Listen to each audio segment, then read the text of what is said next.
Like my videos, subscribe to my channel and hit on the notification bell for more updates.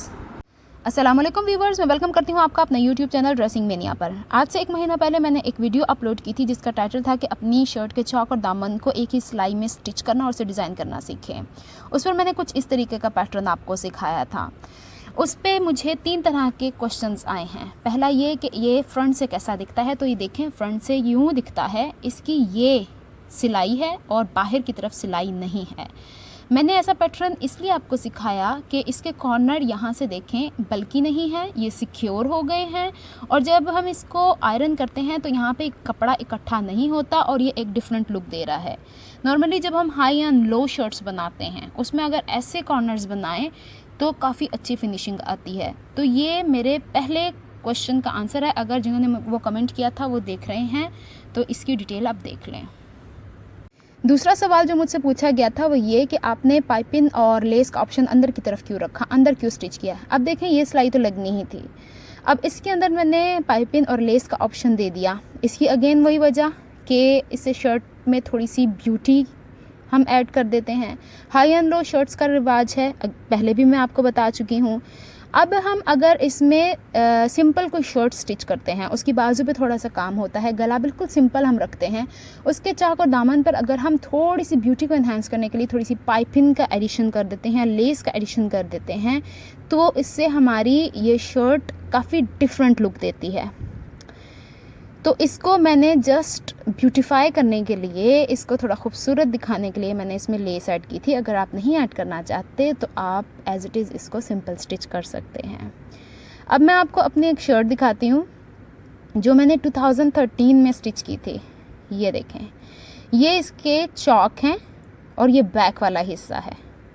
देखें मैंने कपड़ा ये पलट के पीछे की तरफ लगाया है, ये शर्ट का फ्रंट वाला हिस्सा है और यहाँ कॉर्नर पर इसको थोड़ा सा चेंज करने के लिए मैंने ये चौड़ी वाली सीढ़ी लेस इस्तेमाल की है और चौड़ी वाली सीढ़ी लेस के अंदर ये रिबन को पास किया है। ये देखें, तो मकसद बताने का ये है कि ज़रूरी नहीं है कि हर चीज़ शर्ट पर सामने की तरफ लगे। आप अपने माइंड के हिसाब से डिज़ाइन को अपने लिहाज से चेंज कर सकते हैं। तो मैंने उसको थोड़ा सा वेरिएशन देने की कोशिश की है। ये देखें इस तरीके से ये जॉइंट लेस मैंने तब भी लगाई थी जो आजकल भी इन है। तो मकसद मेरा बताने का ये था कि हमने ये जस्ट फॉर डेकोरेशन सिंपली आप कह सकते हैं ऐड किया है। अब मुझे तीसरा सवाल ये पूछा गया कि इसको फ्रंट पे कैसे मोड़ सकते हैं। अब देखें यहाँ जहाँ से चौक यहाँ से स्टार्ट हो रहे हैं, यहाँ पे जब मैंने कपड़ा पीछे पलटा है तो इसका सारा एक्स्ट्रा मार्जिन शर्ट की फिटिंग ने अंदर समो लिया है। यहाँ देखें सारा अंदर छुप गया। अब मुझसे ये सवाल पूछा गया था कि इस डिज़ाइन को हम पलट के फ्रंट पर कैसे ला सकते हैं। तो एक चीज़ मैं आपको बता दूं, शर्ट के इस कपड़े को पलट के हम फ्रंट पे नहीं ला सकते क्योंकि जब हम पलटेंगे तो कपड़ा उल्टा हो जाएगा। हाँ, अलग से पट्टी लगाकर वो हम फोल्ड कर सकते हैं। अब वो मेथड मैं आपको सिखाने जा रही हूँ, उसके लिए स्पेशली मैंने ये ट्यूटोरियल आज का बनाया है आपके लिए। उम्मीद है कि मैं आपको समझाने में कामयाब होंगी। So without wasting much more time, let's get into the video. अब मैं आपको इसका डिटेल में सिखाती हूँ कि इसे फ्रंट पर कैसे मोड़ते हैं। इसके लिए मैंने ये कपड़ा एक्स्ट्रा लिया है और इसको जस्ट इमेजिन करें कि इसे मैंने, ये चौक है और इस पर जस्ट ½ इंच से भी 1 पॉइंट कम यहाँ पे हमें सिलाई का मार्जिन रखना है क्योंकि हमें यहाँ से जस्ट सिलाई का मार्जिन चाहिए। पिछली वीडियो में 1 इंच था जो पीछे की तरफ मोड़ा था हमने, इसमें जस्ट ½ इंच। इसके अलावा ये कंट्रास्ट की मैंने पट्टी ली है जो कि तकरीबन 1.25 इंच चौड़ी ली है। उसको दोनों तरफ इक्वली मैंने प्रेस कर लिया है, दोनों तरफ सीम अलाउंस के लिए। ये चाहे तो आप सेम शर्ट के कलर का कपड़ा भी इस्तेमाल कर सकते हैं, ये टोटली आप पे डिपेंड करता है। अब जो मैंने ये कपड़ा लिया है, ये जहाँ पे मैंने चौक की फिटिंग के निशान लगाए हैं ऐसे, यहाँ पे मैं यूँ तिरछा कट कर लूँगी अंदर से बाहर की तरफ। स्ट्रेट कट नहीं करना, तिरछा कट करना है और ऐसा ही कट मैं दूसरी तरफ भी लगा लूँगी इस तरीके से, सिलाई से थोड़ा सा दूर रखकर। इसके बाद कपड़े को सीधी तरफ ले जाना है और जहाँ से मैंने कट किया है उतना मार्जिन रखते हुए नीचे तक इसे मुझे फोल्ड करके अच्छे से आयरन से इसकी क्रीज बिठा लेनी है, दोनों चौक पर भी और बॉटम पर भी एक जितने गैप से मुझे इसकी क्रीज बिठानी है। अब यहाँ पे ये देखें सारा मार्जिन मैंने फ्रंट की साइड की तरफ फ़ोल्ड किया है, बैक की तरफ फ़ोल्ड नहीं किया। अब जहाँ पे ये चौक के और दामन के पॉइंट्स इंटरसेक्ट हो रहे हैं, यानी दोनों पॉइंट्स आपस में मिल रहे हैं, वहाँ पे मैं एक पॉइंट मार्क कर देती हूँ इस तरीके से। ये आपको बाद में पता चल जाएगा कि मैंने ऐसा क्यों किया। ये पॉइंट सीधी तरफ मार्क करके रख लेने हैं इस तरीके से चारों कोनों पर। इसके बाद अब हमें इसके जो साइड पर पट्टी अटैच करनी है उसकी हमें लेंथ को मेजर करना है। तो कपड़े को मैं सेंटर करूँगी, बॉटम से इसके बिल्कुल बैलेंस रखूँगी और ऊपर से देखें चौक यहाँ से खुलना स्टार्ट हुए हैं। तो इसके ऊपर मैंने जितनी पट्टी की चौड़ाई है उसके हिसाब से मैंने यहाँ पे तकरीबन 2 गुना कपड़ा ऊपर एक्स्ट्रा छोड़ा है, क्योंकि जहाँ पे चौक सिलना शुरू है उसके ऊपर ये ट्रायंगल बनेगा, तो ट्रायंगल में एक्स्ट्रा कपड़ा जाता है। नीचे की तरफ एक्स्ट्रा कपड़ा बच जाए तो बच जाए, कम ना हो। अब वो फ्रंट और बैक के चौक के लिए है, ये दूसरे चौक के लिए है, और ये 2 पट्टियाँ जो हैं ये दामन की सिलाई के लिए हैं। अब जितनी भी हमने पट्टियाँ लेनी हैं उसकी लेंथ हमें ज़्यादा ही रखनी है। अब हमने पहली पट्टी ली, उसको सेंटर से इस तरीके से क्रीज लाइन बिठा दी। इसके बाद मैंने आपको दिखाने के लिए पहले ही फ़ोल्ड करके रखा हुआ है। ये देखें, ये मेरे पास सेंटर पॉइंट है। अब इस सेंटर पॉइंट से मैं इस पट्टी को यूँ फ़ोल्ड करूँगी कि ये एक ट्रायंगल बन जाए इस सूरत में, लेकिन नीचे से पट्टी बैलेंस रहनी चाहिए, ये ट्रायंगल में गैप नहीं होना चाहिए। अब ट्रायंगल के दोनों तरफ जो तिरछापन है वो इक्वल साइज़ होना चाहिए। इसे यूँ फ़ोल्ड करके देखें, दोनों इक्वल हैं, इसका मतलब है ये राइट फोल्ड हुआ है। इसके बाद मैं चाह रही हूँ कि ये सिलाई शर्ट के साथ गुम सिलाई में आए। बाहर तो विजिबल सिलाई होगी, लेकिन अंदर वाली सिलाई सारी गुम सिलाई है। अब चौक से जितना हिस्सा फोल्ड होगा वो तो गुम होगा, लेकिन ऊपर ट्रायंगल को भी मुझे गुम सिलाई में लेकर आना है। तो उसके लिए मैं क्या करूँगी, देखें ये बैक पर इस तरीके से फ्लैप बना है, उसको मैं यूँ फोल्ड करती हूँ तो ये पूरा ट्रायंगल ऐसे फोल्ड हो जाता है।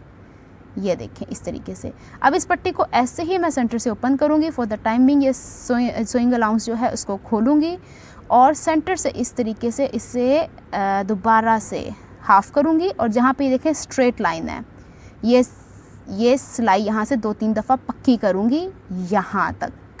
इसे सिलाई लगा के मैं आपको दिखाती हूँ।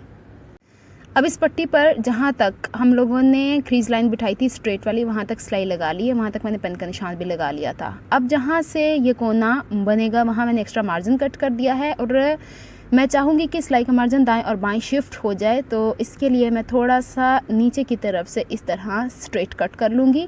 इसका मकसद ये होगा कि ये कपड़ा एक्स्ट्रा जो है सिलाई का मार्जिन ये दाएं और बाएं इजीली यहाँ फोल्ड हो जाए। इसके बाद इसे मैं टर्न करके सीधा करूँगी तो मेरे पास ये ट्रायंगल आएगा। इसका कोना आराम से बनाना है क्योंकि यहाँ से हम एक्स्ट्रा कपड़ा कट कर चुके हैं। इसके बाद इसे आयरन कर लेंगे ताकि इसकी सिलाई का मार्जिन अपनी जगह पे फिक्स हो जाए। अब ये वाला हिस्सा देखें, येलो कलर दिख रहा है अंदर से, तो जिस कलर की पट्टी उस कलर का धागा इस्तेमाल कर लेना बेहतर है। अब ये वाला हिस्सा जो है ये बैक की तरफ जाएगा, और ये वाला हिस्सा हमारे पास बेसिकली फ्रंट का हिस्सा है। जो शर्ट पर मैंने कट लगाए थे, यहाँ पे देखें चौक पे ट्रायंगल, इससे यहाँ से इसके रेशे खुलने का बहुत ख़तरा होता है, तो उन रेशों को आपस में फ़िक्स करने के लिए मैं यहाँ पे UHU का इस्तेमाल कर रही हूँ। इस कपड़े को मैं किसी कपड़े से पेस्ट नहीं कर रही, जस्ट ये UHU लगाकर यहाँ पे थोड़ा हार्डनर दे रही हूँ ताकि इसके धागे सीते हुए ना निकलें, ये यहाँ से एक्स्ट्रा और मज़ीद ना फट जाए कपड़ा। इसके लिए बस मैं ये UHU यूज़ कर रही हूँ। अब मैं दोनों चौक पर जो ये कट लगाए हैं उस पर ये लगाकर और इसे मैं ड्राई कर लूँगी इस तरीके से, दोनों तरफ आगे पीछे लगाना है। इसके बाद अब इस कपड़े को मुझे उस पट्टी के साथ अटैच करना है जो पट्टी इसके लिए मैंने बनाई है। ये देखें, ये चौक का साइड वाला पोर्शन है और इसके साथ ये वो वाली पट्टी है जो कि मैंने ट्रायंगल स्टिच किया है। सीधे कपड़े पे सीधी पट्टी रख ली। अब यहाँ पे मुझे हिडन वे में सिलाई लगानी है। वैसे तो ऐसे एज इट इज़ भी लगाई जा सकती है, लेकिन चूँकि मैंने ट्रायंगल हिडन बनाया है तो चौक के साथ जो पट्टी स्टिच होगी वो हिडन सिलाई में होगी, बाहर की तरफ जो सिलाई आएगी वो विजिबल होगी। अब देखें, मैंने इस पट्टी को इस रुख पर मोड़ा है, तो यहाँ पे ये जो ट्रायंगल है मेरे पास, यहाँ पे ये वाला, इसको मुझे उस पट्टी के साथ स्टिच करना है इस तरीके से। अब देखें, शर्ट की सीधी साइड पकड़ी हुई है मैंने जहाँ पे कपड़ा फोल्ड करके रखा था। अब जो ये ऊपर पट्टी है इसका जो बैक की तरफ देखें, यहाँ पे ट्रायंगल है, ये ट्रायंगल का बेस है। बेसिकली ये यहाँ से सिलाई स्टार्ट होनी है, यहाँ से सिलाई स्टार्ट करेंगे, 2-3 दफ़ा इसे पक्का करेंगे, लेकिन यहाँ से गैप नहीं होना चाहिए वरना ख़राब हो जाएगा इसकी सारा जो हम लोगों ने फिनिशिंग बनानी है। अब ऊपर से लेके नीचे तक सिलाई करके लाएंगे और जो पॉइंट मैंने आपसे कहा था इंटरसेक्ट हो रहे हैं 2 पॉइंट, वहाँ तक हमें सिलाई ले जानी है, नीडल अंदर रखनी है और बैक पे स्टिच लेके जाने हैं 3-4, और पूरा नीचे तक नहीं स्टिच करना क्योंकि दामन पर हमें ऐसे ही पट्टी लगानी है। अब इसे सीते हुए येलो कपड़ा ऊपर रखना है क्योंकि इसके ऊपर हमने ट्रायंगल कट किया है। शर्ट के कपड़े को ऊपर की तरफ रख कर सिलाई को 1-2 दफ़ा पक्का करके जो सिलाई का मार्जिन है उस पर सिलाई करेंगे और बॉटम पर जाके जिस पॉइंट पर हम लोगों ने पहले मार्क किया था वहाँ नीडल अंदर की तरफ रख के बैक की तरफ इसको पक्का स्टिच कर लेंगे। अब यहाँ पे देखें एक तरफ हमने सिलाई लगा ली है, UHU लगाने से ये स्टिफ हो गया है और यहाँ से धागे नहीं निकल रहे। इसे हम सीधा करते हैं तो ये देखें बिल्कुल एक्यूरेट हमारे पास यहाँ पे सिलाई आई है। ये जो एक्स्ट्रा कपड़ा है ये दोबारा वहाँ पे प्रेस हो जाएगा। अब हमें दूसरी तरफ इसको अटैच करना है, उसके लिए ये जो ट्रायंगल बना है इसे शर्ट के साइड के फिटिंग के साथ इस तरीके से मैच करना है, शर्ट के कपड़े को स्ट्रेट करना है और इस वाले कपड़े को इस तरीके से बैलेंस करना। चाहें तो आप यहाँ पिन लगा लें और इसको यूँ फोल्ड करके जितना मेरे पास मार्जिन है यहाँ पे, अब यहाँ से मैंने स्टिचिंग स्टार्ट करनी है बिल्कुल कॉर्नर से, जो इसके बिल्कुल जड़ है अंदर की तरफ, वहाँ से सिलाई लगानी स्टार्ट करनी। शायद ये विजिबल नहीं हो रहा, इसको मैं फोर्सेप्स से आपको दिखाती हूँ किसी पॉइंटी चीज़ से, तो यहाँ से शायद विजिबल हो, यहाँ से नहीं, बिल्कुल यहाँ से हमें सिलाई करनी है, बॉटम तक लेके जाना है और बॉटम के वहाँ पॉइंट तक जिस पॉइंट तक हमें मार्क किया हुआ है और बैक पर इसको पक्का करेंगे। दूसरी साइड को भी सीते हुए शर्ट वाला पीस ऊपर की तरफ रखना है। यहाँ चूँकि तिरछा कटिंग हुई है शर्ट वाले पीस की तो यहाँ से आपको पिंक कलर थोड़ा ज़्यादा दिख रहा है। अब बिल्कुल जड़ से इसकी सिलाई स्टार्ट करेंगे, इसे पक्का करेंगे, लास्ट तक सी के लेके जाएंगे उस डॉटेड पॉइंट तक और बैक पर ला के इसको पक्का करके इसे वाइंड अप कर देंगे।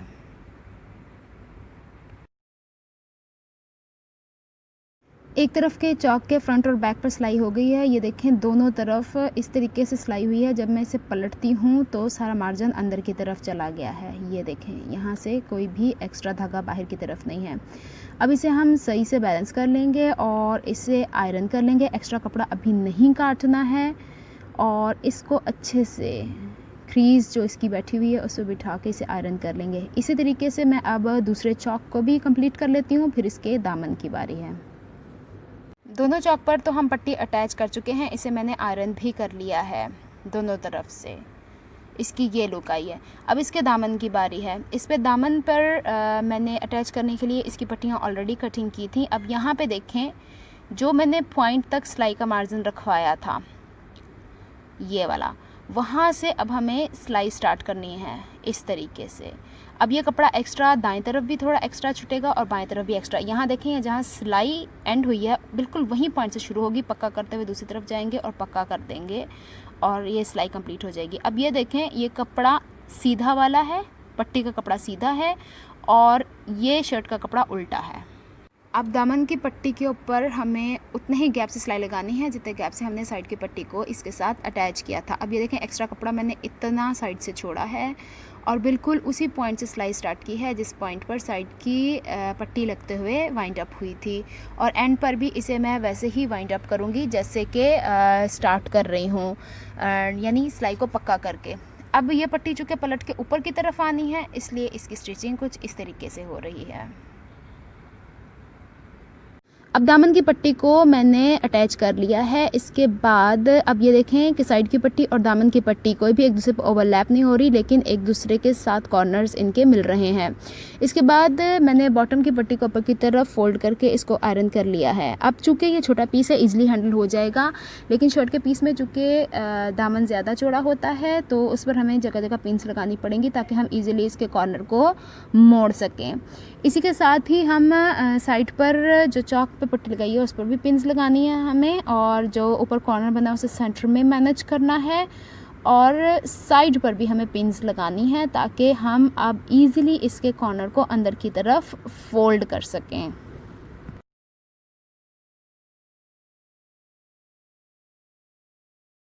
अब जहाँ जहाँ मुझे पिन्स लगा के फ्रंट की तरफ इन पट्टियों को सिक्योर करना था वो मैंने कर दिया है। अब बैक की तरफ देखें, कॉर्नर हमें बनाना है, तो बैक की तरफ इन दोनों पट्टियों को जो साइड से आ रहा है और दामन पर है, इसको इस तरीके से मैच करेंगे सिलाई से सिलाई को। और यहाँ पे देखें ऑटोमेटिकली ये 45 डिग्री से तिरछा हो गया। जहाँ पिन लगी उसे छोड़ दें, बस हमें गर्ज इस वाली सिलाई से है, यहाँ से।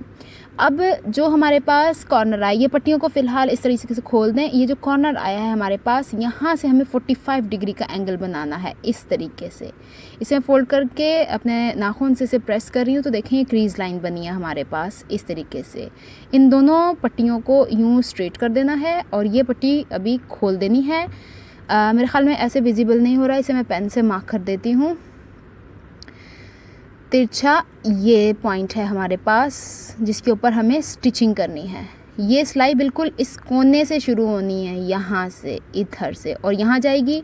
अब सिलाई हमें कहाँ करनी है, यहाँ से उस सिलाई के मार्जिन तक। यहाँ पे देखें मैं बिल्कुल कॉर्नर से दूसरी तरफ जो सिलाई का मार्जिन है वहाँ तक तिरछा सिलाई 2-3 दफ़ा ले गई हूँ ताकि ये यहाँ से पक्का हो जाए। इसके बाद जो बाहर की तरफ अब एक्स्ट्रा कपड़ा है उसको सिलाई का मार्जिन जितना गैप छोड़कर उसे कट कर लूँगी। कॉर्नर पे जो एक्स्ट्रा कपड़ा है उसे कट कर लूँगी और येलो कलर का भी जो कपड़ा कोने पे एक्स्ट्रा है उसे एक्स्ट्रा कट कर लूँगी ताकि जब मैं इसे अंदर की तरफ पलटूँ तो अंदर की तरफ ये बल्कि ना हो। अब ये तमाम कटिंग करने के बाद इसे मैं अंदर की तरफ फोल्ड करके इसके कोने को सीज़र की हेल्प से फाइन कर लूँगी। इसके कॉर्नर को फोल्ड करने का तरीका एक दफ़ा फिर देख लें। रॉन्ग साइड पे इन कपड़ों को इस तरीके से मैश करना है, इसके बाद इसे फ़ोल्ड करना है तो दोनों कपड़ों की विड्थ एक जितनी है। ये कॉर्नर शर्ट का अंदर की तरफ फ़ोल्ड करना है, सिलाई का मार्जिन दोनों पट्टियों का खोल देना है। ये वाला पॉइंट जहाँ से शर्ट के साथ ये अटैच है ऐसे मोड़ना है कि यहाँ पे तो तिरछा 45 डिग्री का एंगल बन रहा है, लेकिन पट्टी जब फोल्ड होकर नीचे की तरफ जा रही है तो स्ट्रेट है। इसको अच्छे से प्रेस कर लेना है। इसके ऊपर चाहें तो पेन से मार्क कर लें, इस पर सिलाई कर लें, कट करके अंदर की तरफ फ़ोल्ड कर लें जैसे मैंने पहले बताया है। इसी तरीके से मैं चारों तरफ के कॉर्नर्स को बना के फिर आपको दिखाती हूँ। अब यहाँ तक पट्टी लगकर कंप्लीट होगी। आप चाहें तो इसके एजेस पर जस्ट ऐसे ही सिलाई लगा के इसे कंप्लीट कर लें, या अगर आप चाहते हैं कि इसके ऊपर पाइपिंग अटैच करें तो इस तरीके से कपड़ा लें, इसको साइड से फ़ोल्ड करें और इसके नीचे रखकर जितना आपको पाइपिंग विजिबल करनी है वो इसके साथ अटैच करती चले जाएं और इसे कंप्लीट कर लें। इस पर अगेन बता रही हूँ मोटी पाइपिंग नहीं लगानी क्योंकि ऑलरेडी कपड़ा लगा है, और जहाँ पे ये एंड हो रहा है वहाँ पे भी कपड़ा फ़ोल्ड करके जहाँ से स्टार्ट हो रहा है वहाँ तक ला के इसे एक दूसरे के करीब करके इसे स्टिच कर देना है तो वहाँ पर जॉइंट विजिबल नहीं होगा। तीसरा ऑप्शन है हमारे पास कि हम इसके साथ लेस लगाएँ। इसके नीचे लेस रखते हुए जितनी विजिबल करनी है उतनी लगाते जाएंगे। लेस लगानी स्टार्ट करनी है तो इसको बैक की तरफ फोल्ड करना है, जहाँ कॉर्नर आना है वहाँ पे अच्छे से इसके कॉर्नर को मेंटेन करना है, कॉर्नर की सिलाई से लगाते जाना है। जब हम इसे ऊपर की तरफ जहाँ पे हमने ट्रायंगल बनाया है वहाँ तक ले जाएंगे तो ऊपर तक सी के नीडल अंदर की तरफ रख के फिर इस लेस को मोड़ेंगे, फिर दूसरे कॉर्नर की तरफ जाएंगे, फिर नीडल अंदर की तरफ रखेंगे और इसी तरीके से हम इसको मोड़ते चले जाएंगे और इसे हम कंप्लीट कर लेंगे। जहाँ वाइंड अप करना है वहाँ पे भी इसे अंदर की तरफ फोल्ड करके स्टिच कर लेंगे। ये लेस लगने के बाद इसकी कंप्लीट लुक ये है। यहाँ से जो स्टिच किया था मैंने, स्टार्ट और एंड किया था, इसके धागे मैंने बैक की तरफ निकाल के और पीछे नॉट लगा दी है। यहाँ पे देखें ऊपर मैंने उसे नहीं छोड़ा वरना ये यहाँ से उधरना शुरू हो जाएगा, और इसे कट कर लूँगी तो ये इस तरीके से मेरे पास फिनिशिंग आ जाएगी। ये छोटे पीस पर है और इसके हिसाब से अगर इसके बॉर्डर को देखें तो चौड़ा है, अदरवाइज़ ये यहाँ पे मेरे हिसाब से फ्रंट की तरफ ये ऐसे ही मुड़ सकता है। अपने हिसाब से मैंने इसे आपको समझाने की बहुत कोशिश की है। अगर फिर भी कुछ आपको समझ नहीं आता तो आप कमेंट्स में मुझसे पूछ सकते हैं। अगर आपको मेरी वीडियोस पसंद आती हैं तो please like my videos, subscribe to my channel and hit on the bell notification for more updates.